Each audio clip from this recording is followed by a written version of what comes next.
Di tanah Jawa, yang masih dipenuhi kabut kepercayaan lama dan cahaya Islam yang baru tumbuh, lahirlah sosok yang kelak mengguncang sejarah spiritual Nusantara, Syekh Siti Jenar.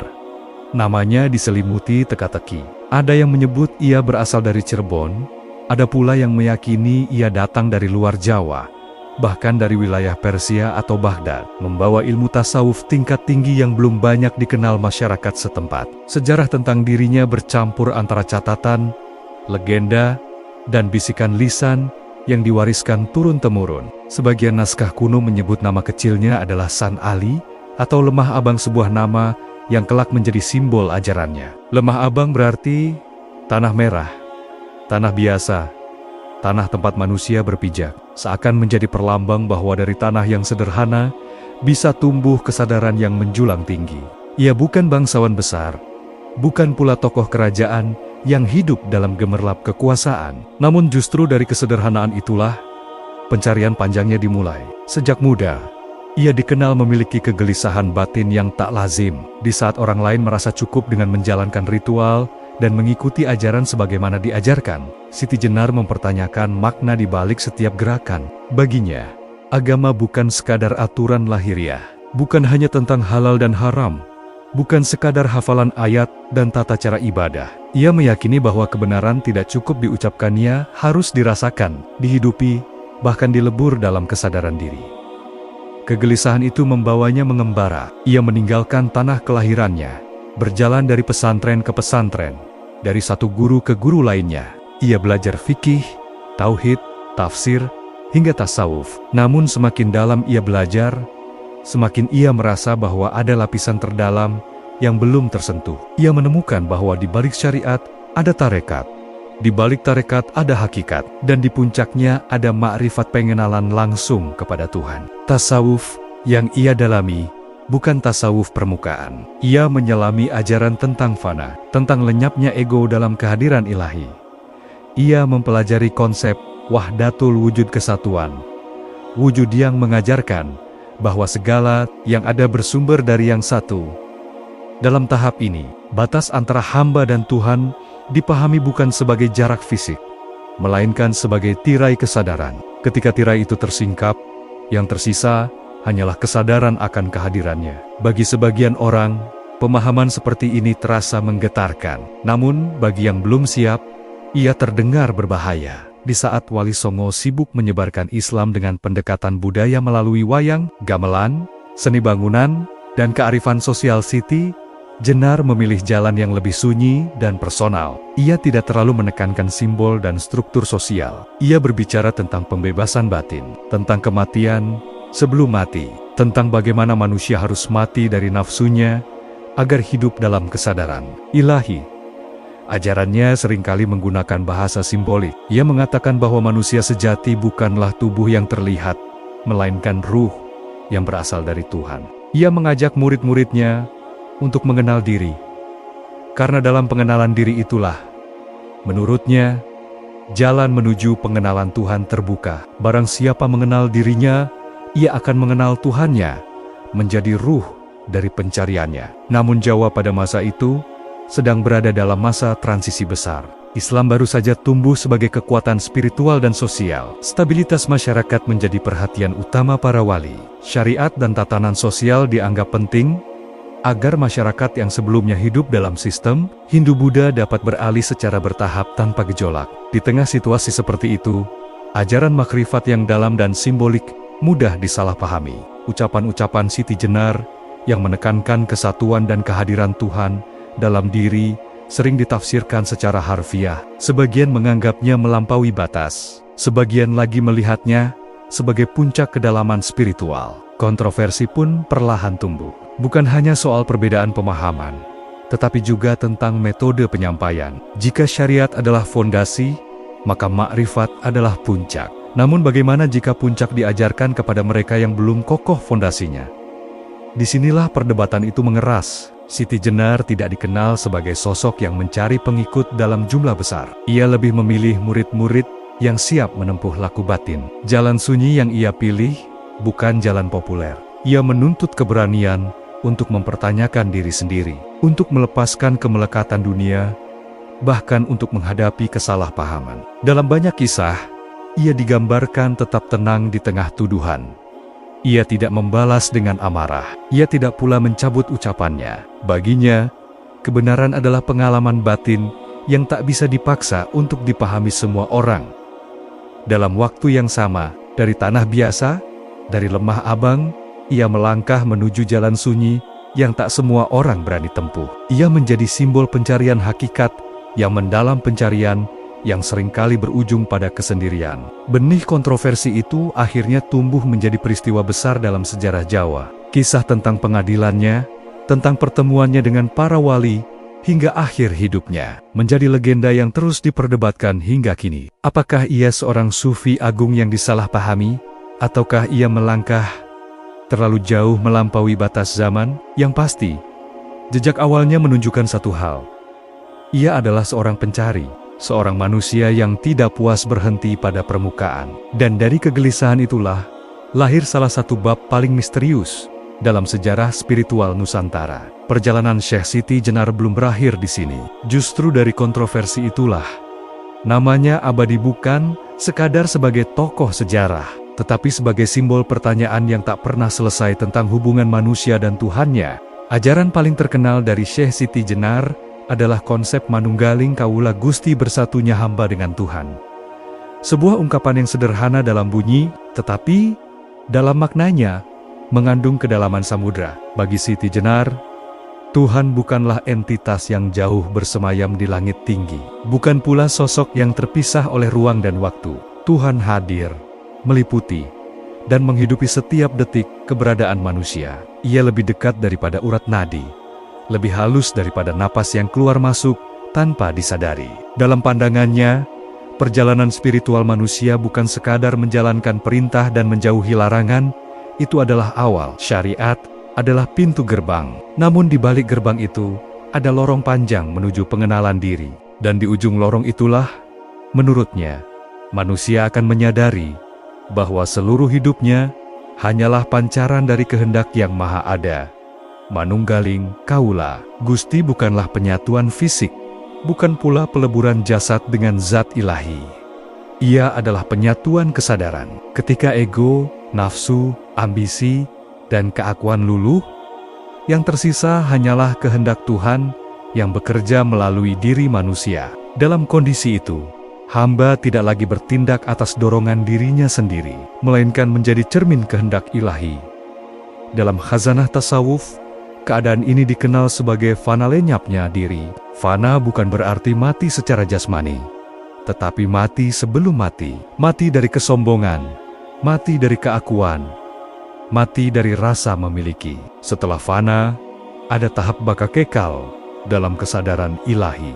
Seorang sufi yang mencapai tahap ini tidak merasa dirinya Tuhan, tetapi tidak pula merasa terpisah darinya. Ia hidup dalam kesadaran bahwa segala sesuatu berasal dari Nia dan kembali kepadanya. Bagi sebagian murid Siti Jenar, ajaran ini adalah puncak perjalanan spiritual. Ia memberikan pengalaman langsung, bukan sekadar pemahaman intelektual. Mereka merasakan ketenangan yang mendalam, kebebasan dari rasa takut, dan keberanian menghadapi kematian. Sebab jika diri telah mati dalam fana, maka kematian jasmani tidak lagi menakutkan. Namun justru disinilah letak kegelisahan para wali lain. Pada masa itu, Islam di Jawa sedang dalam fase pembentukan.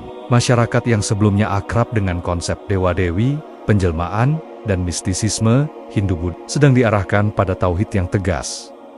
Tuhan Maha Esa dan berbeda dari makhluknya. Penekanan pada transendensi Tuhan menjadi penting agar tidak terjadi pencampuran keyakinan. Ketika ajaran manunggaling kawula Gusti tersebar, sebagian orang mendengarnya tanpa pemahaman tasawuf yang mendalam. Kalimat bersatunya hamba dengan Tuhan mudah disalahartikan secara lahiriah. Ada kekhawatiran bahwa masyarakat awam bisa mengira manusia adalah Tuhan, atau merasa tak lagi perlu menjalankan syariat karena merasa telah menyatu. Di tengah situasi sosial politik yang rapuh, kesalahpahaman semacam itu bisa berujung pada kekacauan. Para wali bukan hanya pemimpin spiritual, tetapi juga penjaga stabilitas masyarakat. Mereka memahami bahwa ajaran hakikat dan makrifat harus disampaikan dengan sangat hati-hati kepada mereka yang telah matang secara rohani. Siti Jenar, di sisi lain, berbicara dengan bahasa yang lugas dan simbolik sekaligus. Ia tidak selalu membungkus ajarannya dalam perumpamaan yang mudah dicerna. Ia menantang murid-muridnya untuk langsung menyelami makna terdalam. Ia mengatakan bahwa selama manusia masih merasa dirinya terpisah dari Tuhan, selama itu pula ia hidup dalam ilusi. Ia juga menekankan bahwa yang bisa manunggal bukanlah tubuh, bukan pula pikiran yang penuh keinginan. Yang menyatu adalah ruh yang telah kembali pada kesadaran asalnya. Ruh yang menyadari bahwa ia berasal dari Tuhan dan akan kembali kepadanya. Dalam kesadaran itu, tidak ada lagi klaim ketuhanan pada diri manusia. Yang ada justru kerendahan hati yang total. Namun bahasa pengalaman batin seringkali sulit diterjemahkan ke dalam bahasa hukum dan doktrin. Apa yang bagi seorang sufi adalah metafora pengalaman, bisa terdengar sebagai pernyataan literal bagi pendengar yang belum siap. Disinilah jurang perbedaan itu melebar. Perbedaan pandangan antara Siti Jenar dan para wali pun semakin tajam. Bukan semata-mata soal benar atau salah, tetapi tentang pendekatan. Para wali memilih jalan bertahap, memperkuat syariat, membangun akhlak, membentuk tatanan sosial, sementara Siti Jenar berbicara tentang puncak perjalanan, tentang hakikat terdalam yang biasanya hanya dibahas di kalangan terbatas. Sebagian kisah menggambarkan adanya dialog panjang dan perdebatan di antara mereka. Ada yang mencoba meluruskan, ada pula yang meminta agar ajaran itu dibatasi penyebarannya. Namun, Siti Jenar dikenal teguh pada pendiriannya. Ia merasa bahwa kebenaran yang telah ia alami tidak bisa ditarik kembali hanya karena ketakutan akan kesalahpahaman.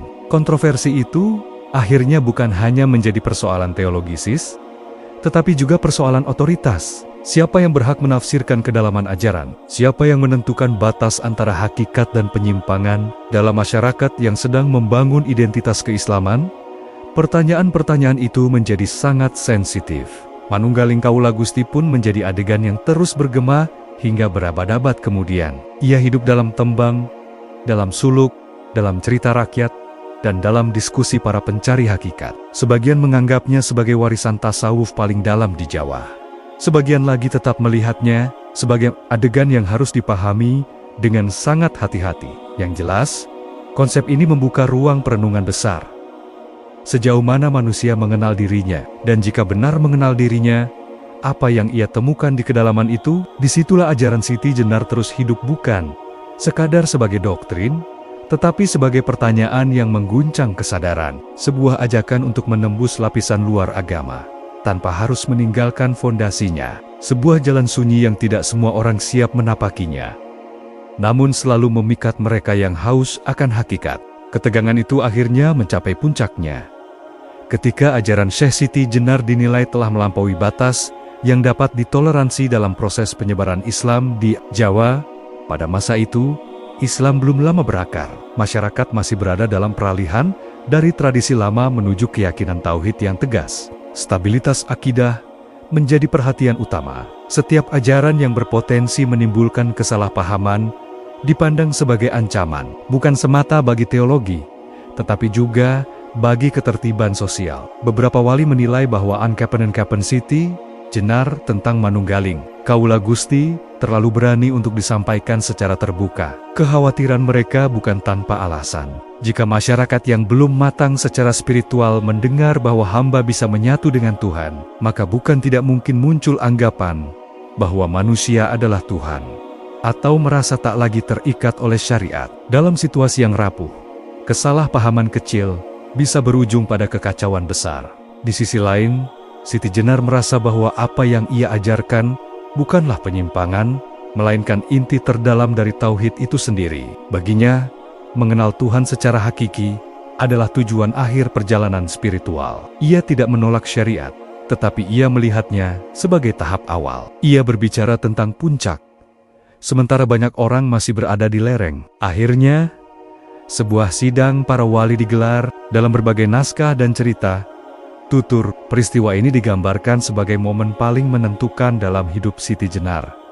Ia dipanggil untuk mempertanggungjawabkan ajarannya di hadapan para wali songo, tokoh-tokoh yang bukan hanya pemuka agama, tetapi juga pemimpin moral dan sosial masyarakat Jawa saat itu. Suasana sidang digambarkan tegang namun khidmat. Para wali mengajukan pertanyaan-pertanyaan mendasar tentang hakikat Tuhan, tentang posisi manusia, tentang makna kematian, dan tentang batas antara hamba dan Khalik. Mereka ingin memastikan bahwa ajaran yang berkembang tidak menyimpang dari prinsip tauhid. Dalam berbagai versi kisah, Siti Jenar tampil tenang. Ia tidak menunjukkan ketakutan, tidak pula membela diri dengan amarah.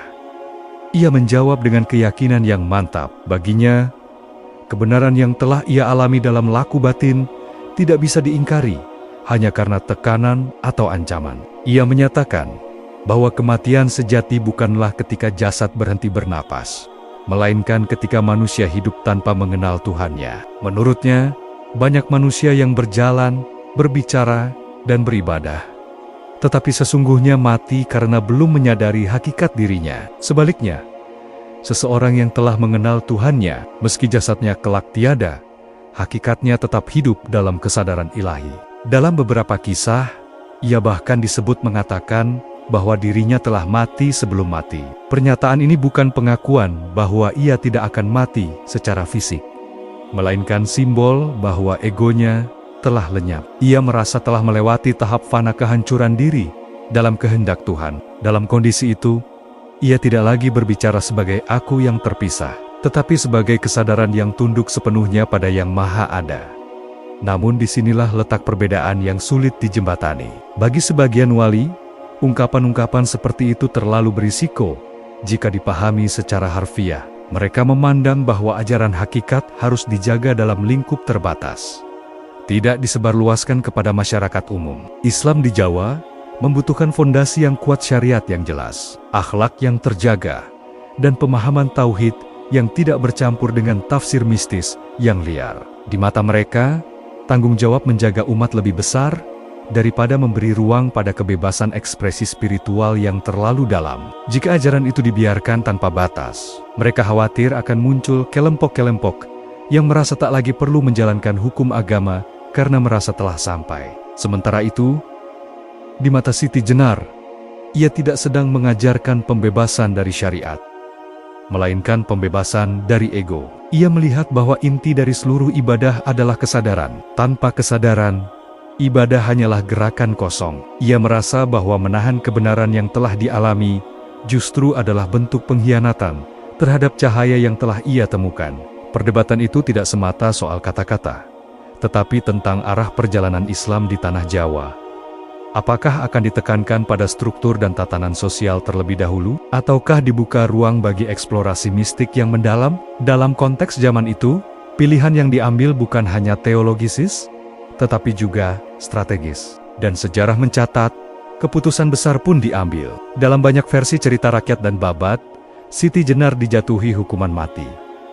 Namun kisah tentang akhir hidupnya pun penuh misteri. Ada yang mengatakan ia dieksekusi sebagai konsekuensi dari ajarannya. Ada pula yang menyebut bahwa jasadnya lenyap, atau bahwa yang dihukum bukanlah dirinya yang sejati, karena ia telah mati sebelumnya dalam fana. Terlepas dari perbedaan versi, konflik itu meninggalkan jejak mendalam dalam sejarah spiritual Jawa.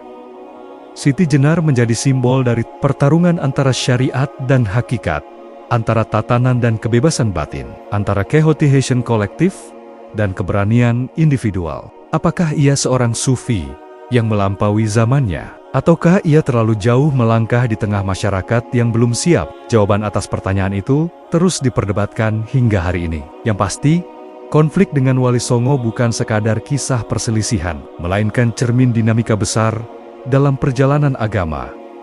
Bagaimana menjaga keseimbangan antara kedalaman spiritual dan tanggung jawab sosial. Dan dalam ketegangan itulah, nama Syekh Siti Jenar abadi sebagai sosok yang memilih berdiri pada keyakinannya, meski harus berhadapan dengan keputusan sejarah yang tak terelakkan. Syekh Siti Jenar akhirnya dijatuhi hukuman mati. Keputusan itu, dalam berbagai babat dan kisah tutur Jawa, disebut sebagai hasil musyawarah para wali demi menjaga kemurnian akidah dan kestabilan umat yang masih dalam masa pertumbuhan. Namun, sebagaimana seluruh perjalanan hidupnya yang diselimuti simbol dan teka-teki. Kematiannya pun tidak pernah benar-benar hadir sebagai peristiwa yang sederhana. Ada versi yang menyebut ia dieksekusi sebagaimana hukuman pada umumnya, sebuah akhir yang tragis bagi seorang sufi yang dianggap melampaui batas. Dalam kisah ini, ia menerima keputusan itu tanpa perlawanan. Ia duduk tenang,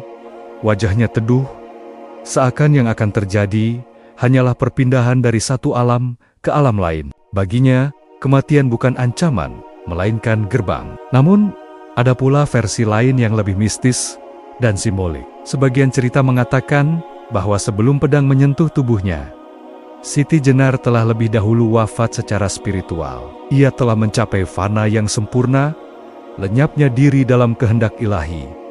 Maka yang dihukum hanyalah jasad, sementara ruhnya telah kembali kepada asalnya. Dalam pengertian ini, hukuman mati tidak pernah benar-benar menyentuh dirinya yang sejati.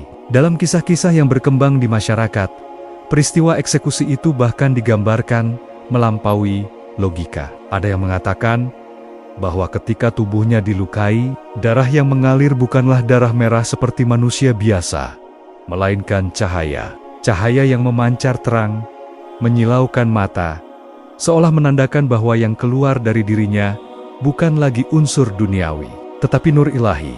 Versi lain menyebut tubuhnya berubah menjadi tanah merah. Sesuai dengan namanya, Siti berarti tanah, Jenar berarti merah. Seakan-akan seluruh hidupnya adalah perlambang bahwa ia berasal dari tanah dan kembali menjadi tanah. Namun tanah yang telah menyatu dengan kesadaran ilahi. Dalam simbol itu, kematian bukanlah kehancuran, melainkan penyempurnaan. Kisah-kisah ini tentu sulit diverifikasi secara sejarah. Namun, justru disitulah letak maknanya. Cerita tentang kematian Siti Jenar lebih menyerupai alegori spiritual daripada laporan peristiwa. Ia menjadi panggung tempat masyarakat Jawa menafsirkan pergulatan antara jasad dan ruh, antara hukum dan hakikat, antara dunia dan keabadian. Dalam beberapa naskah, disebutkan bahwa para wali sendiri menyaksikan ketenangan luar biasa dalam diri Siti Jenar menjelang akhir hayatnya. Tidak ada ketakutan, tidak ada penyesalan. Ia justru digambarkan tersenyum, seakan berkata bahwa apa yang terjadi hanyalah bagian dari kehendak Tuhan yang telah lama ia serahkan sepenuhnya. Bagi para pendukungnya, kematian itu bukan bukti kesesatan, melainkan bukti konsistensi. Ia tidak menarik ajarannya, tidak pula berpura-pura menyesal demi menyelamatkan diri. Ia memilih menerima konsekuensi, sebagaimana seorang sufi menerima takdir sebagai bagian dari perjalanan menuju Tuhan.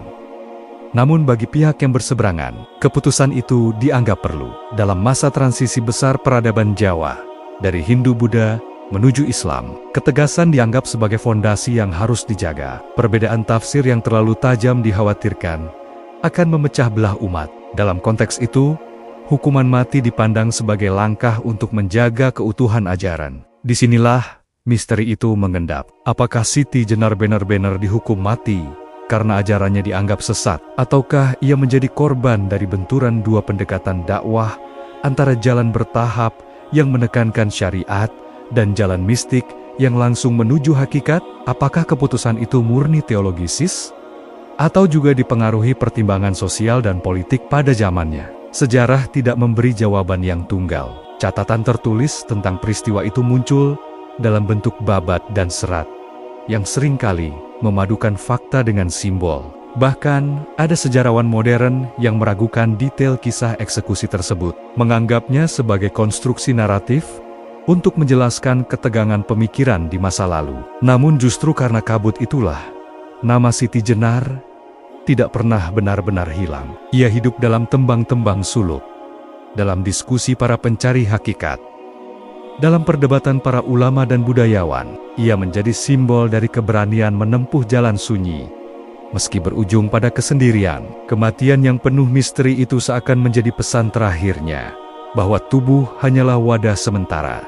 Tanah kembali ke tanah, yang abadi bukan jasad, melainkan kesadaran yang telah mengenal asal-usulnya. Di mata sebagian orang, ia adalah sufi yang melampaui zamannya. Di mata yang lain, ia adalah pengingat bahwa kedalaman spiritual harus selalu diimbangi dengan kebijaksanaan dalam menyampaikannya. Apapun penilaiannya, Kisah akhir hidupnya telah menjelma menjadi legenda tentang seorang manusia yang berani menapaki puncak kesadaran, meski harus membayar dengan hidupnya. Dan hingga hari ini, pertanyaan itu tetap menggantung di langit sejarah Jawa. Apakah pedang Banner mengakhiri hidupnya, ataukah ia telah lama melampaui kematian sebelum hukuman itu dijatuhkan? Jawabannya tenggelam dalam kabut waktu. Namun justru dalam kabut itulah, Syekh Siti Jenar tetap hidup sebagai simbol, sebagai misteri, dan sebagai gema pertanyaan yang tak pernah sepenuhnya terjawab. Meski dijatuhi hukuman mati, ajaran Syekh Siti Jenar tidak pernah benar-benar lenyap. Seperti bara yang tertutup abu, ia tetap menyala diam-diam dalam ingatan kolektif masyarakat Jawa. Namanya terus hidup dalam serat-serat kuno, dalam suluk yang dilagukan lirih, di pesantren-pesantren tertentu, dalam cerita lisan yang diwariskan dari generasi ke generasi, dan dalam diskusi panjang para pencari makrifat yang tak pernah puas pada permukaan. Serat Siti Jenar, babat Tanah Jawi, hingga berbagai naskah lokal menyimpan kisahnya dalam ragam versi. Ada yang menuliskannya dengan nada kritik, ada yang menyelipkan penghormatan tersembunyi, ada pula yang mengemasnya dalam simbol-simbol halus khas sastra Jawa. Setiap zaman menafsirkan kembali sosoknya sesuai kebutuhan dan kegelisahan zamannya sendiri. Sebagian kalangan memandangnya sebagai sufi agung yang disalahpahami. Mereka melihat ajarannya sebagai kelanjutan dari tradisi tasawuf besar dunia Islam. Sejalan dengan pemikiran tokoh-tokoh seperti Al-Hali yang juga berbicara tentang kesatuan dalam pengalaman spiritual. Dalam sudut pandang ini, Siti Jenar bukanlah pemberontak terhadap agama, melainkan pencari yang menembus inti terdalam tauhid. Namun sebagian lain tetap memandangnya sebagai tokoh kontroversial. Mereka menilai bahwa ajarannya terlalu berisiko jika disampaikan tanpa batas, terutama dalam konteks masyarakat yang sedang membangun fondasi keislaman. Bagi mereka, ketegangan antara Siti Jenar dan Wali Songo adalah pelajaran bahwa kedalaman spiritual harus selalu berjalan seiring dengan kebijaksanaan sosial. Perbedaan pandangan itu tidak pernah benar-benar selesai. Justru disitulah warisannya menemukan daya hidup. Ia menjadi ruang dialog yang tak habis dibahas, tentang syariat dan hakikat, tentang bentuk dan makna, tentang lahir dan batin. Di tengah dunia yang sibuk dengan ritual dan formalitas, kisah Siti Jenar menghadirkan pertanyaan yang menggugah. Apakah ibadah telah benar-benar menghidupkan kesadaran, atau hanya menjadi rutinitas tanpa jiwa? Ia tidak mengajak meninggalkan syariat, tetapi mengingatkan bahwa syariat tanpa kesadaran hanyalah kulit tanpa isi. Ia berbicara tentang kedalaman, tentang keberanian untuk menyelami diri sendiri sebelum menunjuk kesalahan orang lain. Warisan terbesarnya mungkin bukan pada rumusan doktrin, melainkan pada keberanian untuk bertanya. Ia menggugat kenyamanan spiritual. Ia menolak berhenti pada jawaban yang dangkal. Ia mengajak manusia melihat ke dalam, karena di sanalah medan pertempuran sejati berlangsung, antara ego dan keikhlasan, antara kesombongan dan kepasrahan. Bagi sebagian orang, Siti Jenar adalah wali yang tersembunyi, tokoh yang sengaja ditempatkan dalam posisi kontroversial, agar ajarannya hanya dipahami oleh mereka yang benar-benar mencari. Bagi yang lain, ia adalah simbol pemberontakan spiritual. Sosok yang berani menantang arus demi menyampaikan apa yang ia yakini sebagai kebenaran. Namun mungkin ia lebih dari sekadar dua kutub itu. Ia bisa jadi adalah cermin yang memantulkan kesiapan setiap orang dalam memahami agama. Bagi yang masih mencari pegangan dasar, ajarannya terasa mengguncang. Bagi yang telah lama menempuh laku batin, ucapannya terasa sebagai gema pengalaman yang akrab. Sejarah mungkin tak memberi jawaban pasti tentang siapa Syekh Siti Jenar sesungguhnya. Catatan yang ada bercampur antara fakta dan simbol, antara peristiwa dan tafsir. Tetapi justru karena itulah, ia tak pernah benar-benar mati. Ia hidup dalam ruang tafsir, dalam perenungan, dalam perdebatan yang sehat, maupun dalam keheningan pribadi para pencari Tuhan. Namanya terus disebut bukan karena sensasi hukuman matinya, tetapi karena kedalaman pertanyaan yang ia tinggalkan. Ia mengajarkan bahwa perjalanan spiritual bukanlah garis lurus yang sederhana. Ia memiliki beberapa lapisan dari syariat ke tarekat, dari tarekat ke hakikat, hingga makrifat. Setiap lapisan membutuhkan kesiapan, kerendahan hati, dan bimbingan. Dan mungkin, warisan terbesarnya adalah kesadaran bahwa mengenal Tuhan tidak bisa dilepaskan dari mengenal diri sendiri. Bahwa musuh terbesar bukanlah perbedaan pandangan, melainkan ego yang merasa paling benar. Bahwa kebenaran sejati tidak selalu hadir dalam suara yang keras, tetapi seringkali berbisik dalam sunyi. Kisah Syekh Siti Jenar bukan sekadar cerita tentang konflik, hukuman, atau kontroversi. Ia adalah kisah tentang pencarian, tentang keberanian melangkah lebih dalam ketika orang lain memilih berhenti di permukaan, tentang risiko yang harus ditanggung ketika seseorang berbicara dari pengalaman batin yang tidak semua orang mampu memahaminya. Apakah ia seorang wali yang tersembunyi, seorang pemberontak spiritual, atau simbol abadi pencarian manusia akan kebenaran terdalam? Mungkin jawabannya tidak pernah banner-banner penting, karena yang lebih penting adalah pertanyaan yang ia tinggalkan. Sudahkah kita mengenal diri kita sendiri? Sudahkah ibadah kita melahirkan kesadaran? Sudahkah kita berjalan, bukan hanya dengan kaki, tetapi dengan hati? Sejarah boleh menyisakan kabut, perdebatan boleh terus berlangsung, namun kisahnya tetap berbisik, melampaui zaman, mengajak siapapun yang berani untuk tidak sekadar percaya, tetapi menyelami dan menemukan hakikat dalam dirinya sendiri.